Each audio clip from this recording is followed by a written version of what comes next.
right, well, good morning, everybody, to day 2 of, is this what this, the New York conference? Yes.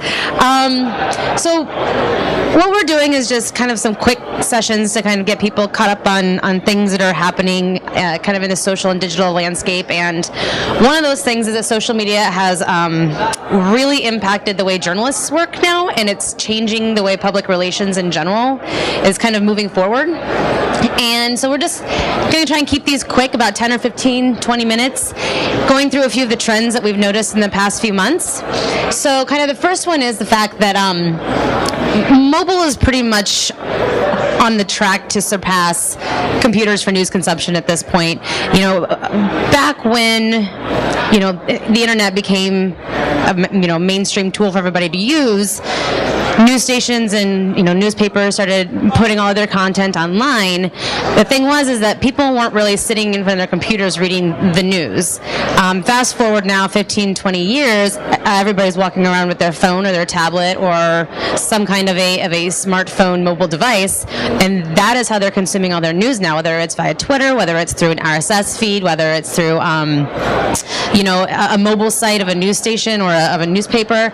So basically now you've got 27% of the population that gets their news on mobile devices.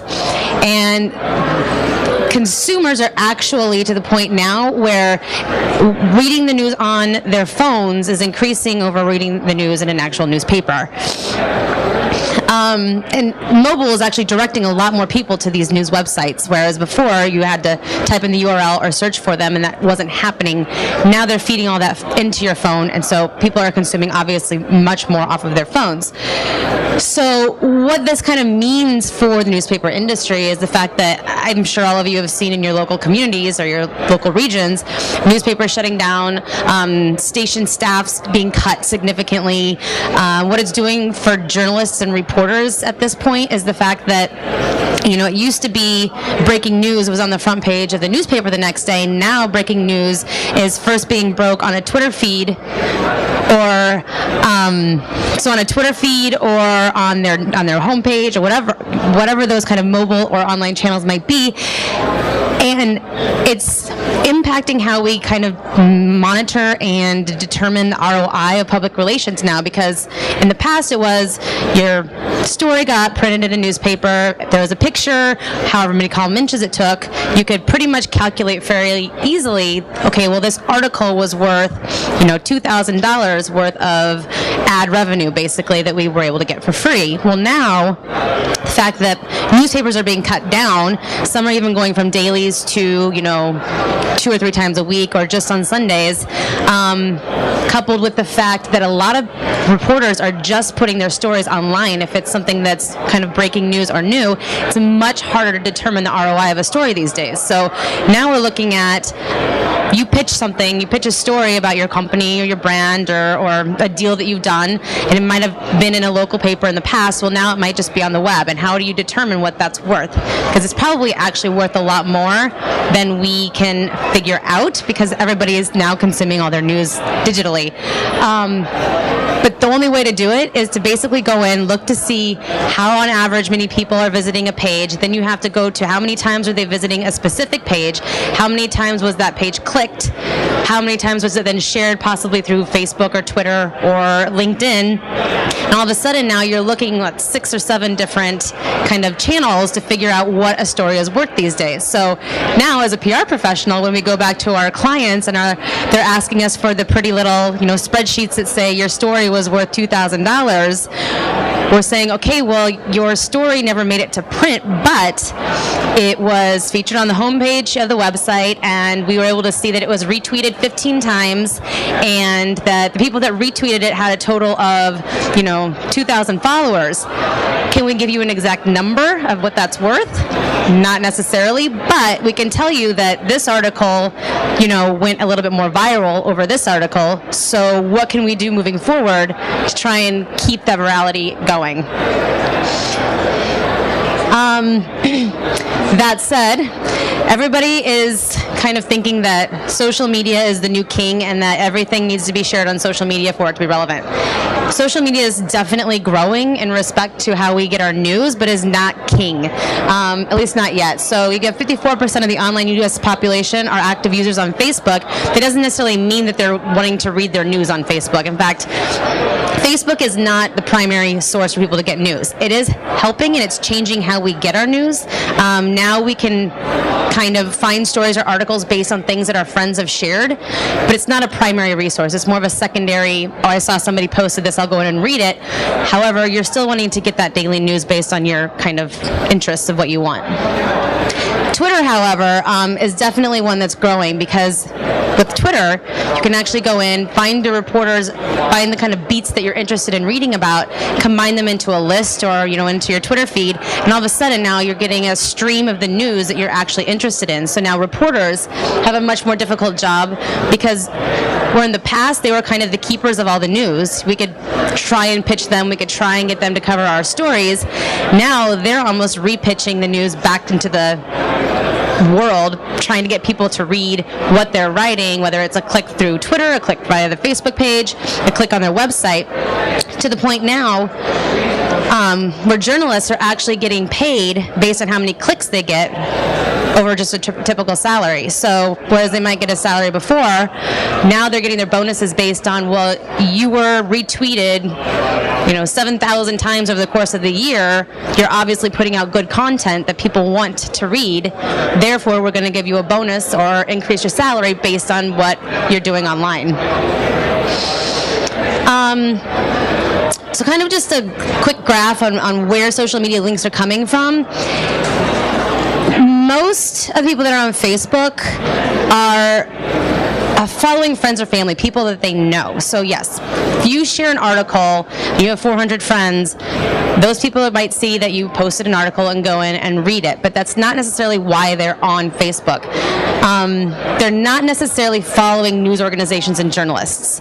So as a person putting out news or person putting out content, Facebook is not the primary source, whereas with Twitter, you have 36% of people are following friends and family, and the rest of it is following people you really don't know. You're following people based on your interests. So for a reporter, or for journalists, or for anybody putting out content, it's much more, it's much easier to get that out there and to get people to follow you or link to your articles because it doesn't matter if you know each other at that point. It's kind of just looking at how news is used online. Twitter users are split between the sense that they would get news elsewhere and that they would not. So 43% said that they'll get their news on Twitter. Go ahead. Back to that last slide. Can you go back to that last slide and the can you just clarify non-news organizations? I think I understand. Sure. Non-news organizations are like a brand, like if you're following a shopping center. So yeah, on Facebook you follow your friends and family, maybe some news, and then other things like brands or shopping malls or things that you're interested in. And then I have no idea what the last 9% is. It must just be other. Yeah, probably. So Twitter news followers tend to be heavily mobile, and this kind of goes into that whole idea of now when we're walking around town, we can literally get the news, the most breaking news within seconds. So yesterday we were all sitting around here, just chatting and minding our own business, and I get onto my Twitter account, and the first thing I see is Kate Middleton's pregnant. So you literally get your breaking news within the touch of a button on your phone. So it makes a reporter's job so much harder because you have all these citizen journalists out there now that can go and post this information without having to check the facts. So I can go on and post something on Facebook or Twitter without having to check the facts because I'm not necessarily a journalist. But that means a lot of more citizens are breaking news before the journalists actually get a chance to, because technically they would go in, fact check, make sure that the sources are accurate, make sure that the news is actually real before they post these things. Now they're trying to play keep up with all these citizen journalists, and it's leading to a lot more issues, which we'll kind of get to in a second. But I mean, the bottom line is that Twitter is not necessarily a great place for conversation. Facebook is kind of that place where you have those conversations, but it's a great place to get the information out because it's so quick and it's so constant. And then if you look at how Facebook kind of fits into this, it's still an important tool, but for the most part, Facebook users are there to have conversations with friends and family. Every once in a while, they might come across, a story or something in their news feed, but even now, within the past couple of weeks, that's changing for reporters because Facebook just created a new algorithm where if, as a user, I like a news page or a brand page, I used to get all of their status updates in my stream, in my news stream. Now, if you haven't interacted with that page in 30 to 60 days, so if I haven't actively gone on to, the New York Times Facebook page and commented, liked, shared, done some kind of an activity on that page, they stop streaming those status updates into your news feed. So even now, journalists can't push that content out into their Facebook fans because Facebook is starting to determine what they feel is important for a user to get. And the only way to do it now is through things like sponsored stories or Facebook ads, which now cost money. So where it used to be a great source for reporters to get their content out to people that are following them on Facebook, now all of a sudden you've just lost a huge percentage of people who like your page but just simply don't interact on a regular basis with your page. So kind of the observations from all of this is the fact that news has really shifted from pull to push. It used to be that we would get a paper and we would flip through it and we would read most of the paper because we were seeing what was in the daily news. Now we set all of our settings to include, the reporters, the topics, and the things that we want. So the reporters are having to become much more creative with their content to try and get on our, news feeds, Twitter feeds, etc. News is much more interactive, so now a reporter who maybe used to be anonymous or not well known has a Facebook page that includes all of their personal information, and it goes into their kind of opinions and how they feel about things versus just what they're reporting news-wise. People that are their readers can come onto those pages or those Twitter accounts and comment and have that interaction with them. That's completely new in the past few years. Which we kind of talked about before, that journalists are rewarded for online virality. So the more their content gets shared, the more money they're going to make, or the better chance they are at keeping their jobs. Journalists are evolving into personalities now. So, like I said, whereas you might have been anonymous in the past, now you have a persona now. People might follow you or read your articles based on who you are, not just what you write. And then the fact that news outlets are just having to adjust on demand for consumers. As recent as the Summer Olympics, this was really the first Summer Olympics where social media played a huge part. It was around a couple of years ago, but this was definitely the biggest kind of test in regards to the Olympics and social media, in the sense that everything happened in London, which means that it was like 7 hours ahead or behind of us. So we weren't seeing anything live on television. But the problem is that people would flip to their Twitter account just naturally, and all of a sudden they're seeing the results of every single event that took place at the Olympics, and it was making the ratings go down for NBC because people are like, well, I already know that Michael Phelps won the silver medal. Why am I going to watch it now? So NBC was faced with literally a real-time crisis of, well, our sponsors are paying to have their commercials at prime time, but nobody's watching our shows because everybody already knows the results of everything. So they started doing live streaming, which helped, but still it was taking down kind of the viewership. And finally, in the end, they started getting tweets from people saying, please air things live so that we can actually see them as they're happening and not have to hear about it via Twitter or Facebook. So at the very end of it, NBC finally did air the closing ceremonies live and then re-aired them later, which was the best thing that they could have done, because at least people felt that they had the option of watching things live, and then they would turn around then and watch it at night as well, because they probably didn't have time while they're at work and stuff. So it was really interesting for them to try and figure out how to use social media, especially when events are happening on the other side of the world.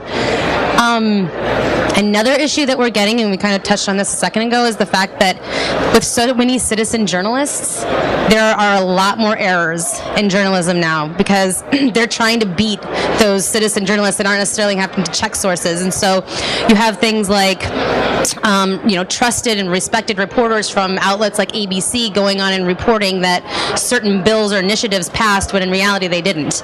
And then you look really silly because you're reporting false news news, just trying to simply get ahead of, the other journalists. So it's really leading to a lot more errors in journalism, and which is just in turn building up citizen journalism to the sense that now we can't trust the outlets anymore. It's probably the same as the citizen journalists. These are just a couple of quotes. I won't go through them, but it's basically a bunch of insights from actual reporters about how social media and all these different platforms are changing the way they do things. Reporters are competing with the public to break news now. 55% of journalists now are using Twitter and Facebook to source news. So reporters are going onto Twitter and actually asking for sources to come to them to support news stories that they're doing. As a person that may do public relations or may try to pitch articles or stories to reporters in your area, the best thing you can do is follow the local journalists in your area or your region, because they will post things on Twitter that basically say, I'm doing a story on holiday sales. Do you have any resources or any sources that can support my story? Or I'm doing an article about, the economy in our, region. Do you have any statistics about if more people are, opening new businesses in the area?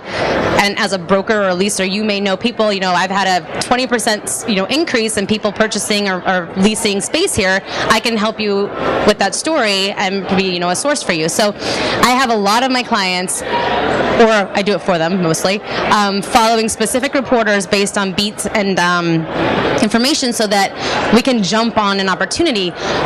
A reporter for, I think, like Self magazine the other day posted a completely random tweet basically saying, I'm looking for people who have really great socks, that we are going to do a story about the best socks. Okay, socks. Well, we happen to have a client called Pure Barre, which is a fitness kind of class, and they have a brand new line of clothing, which included socks. So we called them and said, we can send you 200 pairs of socks that you can then give out to your readers. And now all of a sudden, we have Pure Barre in Self magazine because of a post from a reporter asking about socks. So you never know what'll lead. The other thing that's interesting is the fact that even in 2011, press releases were the #1 way that reporters got their story leads. Now it's all about, it says corporate spokespeople, but what that actually means is that they're getting them from actual human beings. So people are either picking up the phone and calling with an idea, or they're communicating with them directly on Facebook, Twitter, or whatever other platforms they're using, and the press release is becoming a secondary piece.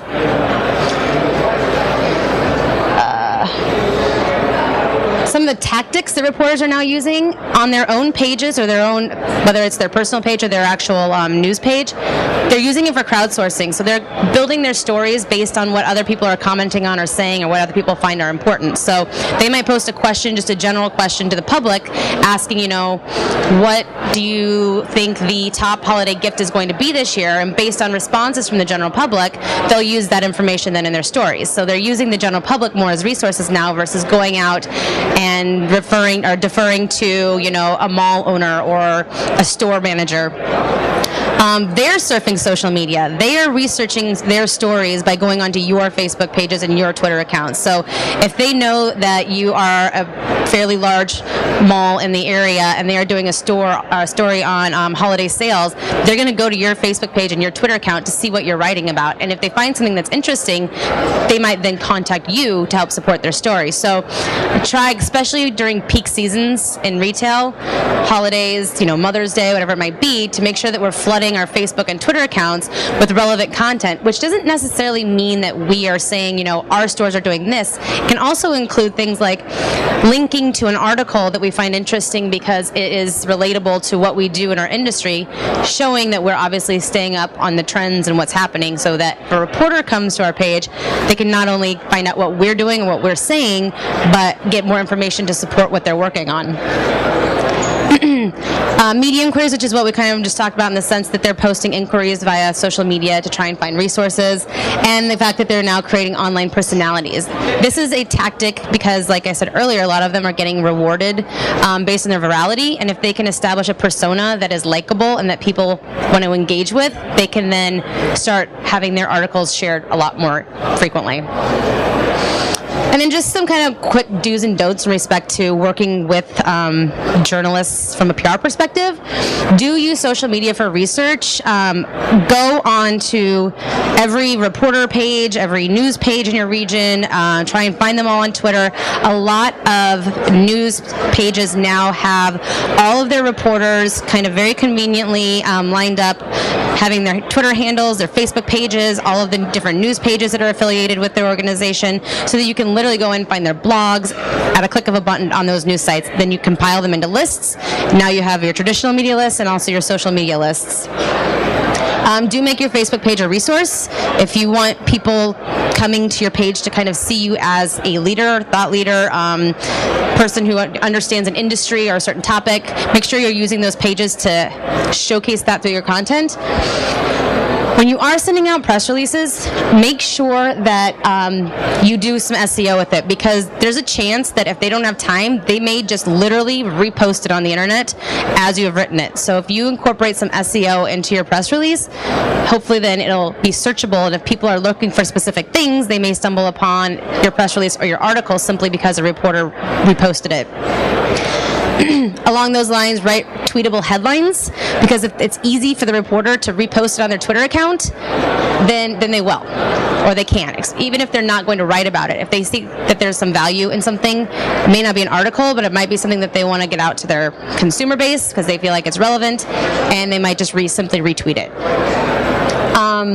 Don't sell. As everybody right now, even consumers are like much more savvy when it comes to brands and people that they follow. They don't want corporate speak. They don't want people talking to them and trying to constantly sell. To be much more creative with how we're selling things now, so it doesn't come across as advertising. Same thing with journalists. They don't want you to sit there and tell them that they need to cover something. You need to do your homework and identify why it's relevant to them, why they should be writing about it, how it's specific to their audience, whether it's Twitter, Facebook, LinkedIn, etc.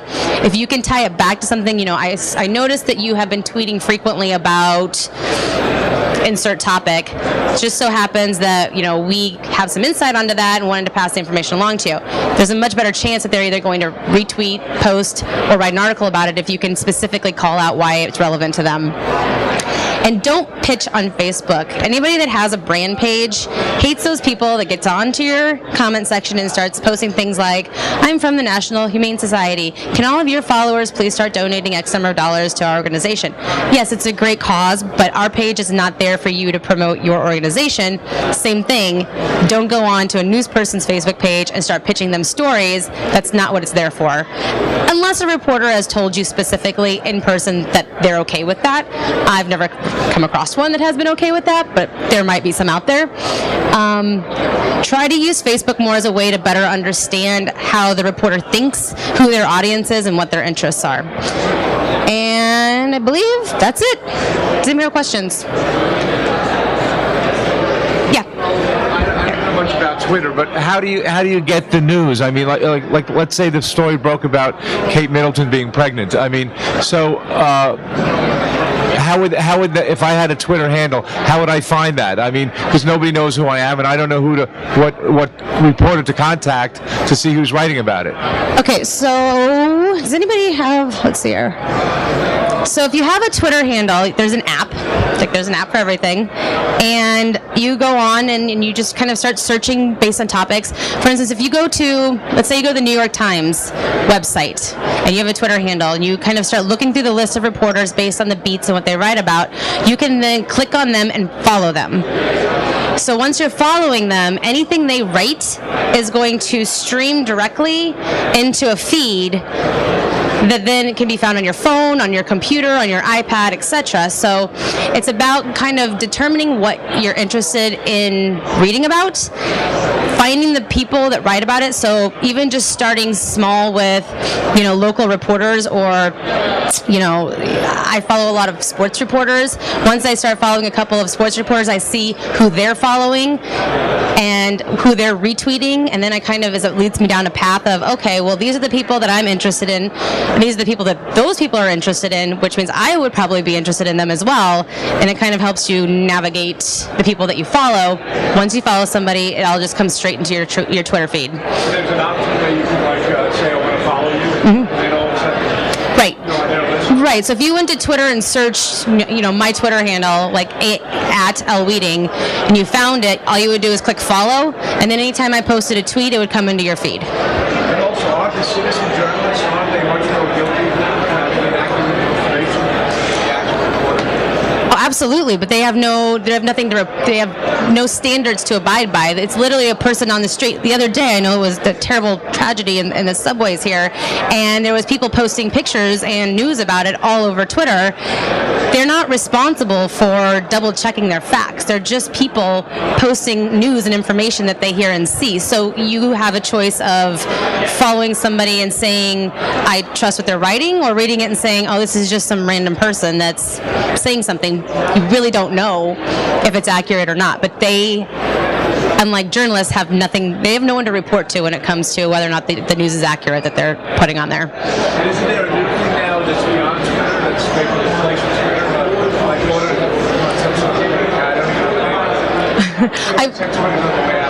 I'm sure it's funny. Every generation kind of has their thing, I guess. I was just talking to somebody here who said that her 12-year-old daughter, all she cares about is Instagram. She doesn't care about Facebook anymore. She doesn't care about Twitter. All she wants to do is Instagram. She posts all of her pictures to Instagram. There's other platforms out there like Path, for instance, which is a kind of I guess, substitute for Facebook, where a lot of people here in New York are using Path instead of Facebook because it's a much more tight-knit circle of people. So all of a sudden, on your Facebook page, you may have acquired 600 friends that aren't really your friends. Path is trying to carve this niche of they'll only let you have 50 to 100 friends on your Path account. So now it's just a much more intimate circle of sharing, because social is getting out of control. I mean, not out of control, but it's growing so much that people are trying to come in and find those niches. Instagram discovered that people like sharing photos, so they created strictly a photo sharing platform. I have no doubt that there's a new Twitter out there, or multiple new Twitters, but I honestly can't tell you what it is right now.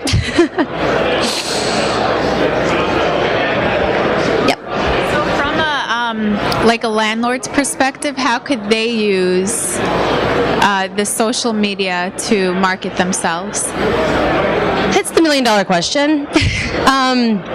As a landlord of like mall or any property, I mean, for me, I don't ever market myself necessarily, or really even my company via social media. What I use it for is more of an information source, so that I understand what's happening in my industry in real time all the time. I do know a lot of brokers and leasing people who use Twitter as a way to get their kind of thought leadership out there, their blog posts. So a lot of times if they write a blog, they'll post it via Twitter, via Facebook, via LinkedIn, so that it's, has a much broader, I guess, shareability possibility, sharing possibility. But there really is no magic answer, unfortunately. LinkedIn is a great way to kind of find leads or network with people in the industry, but it takes time.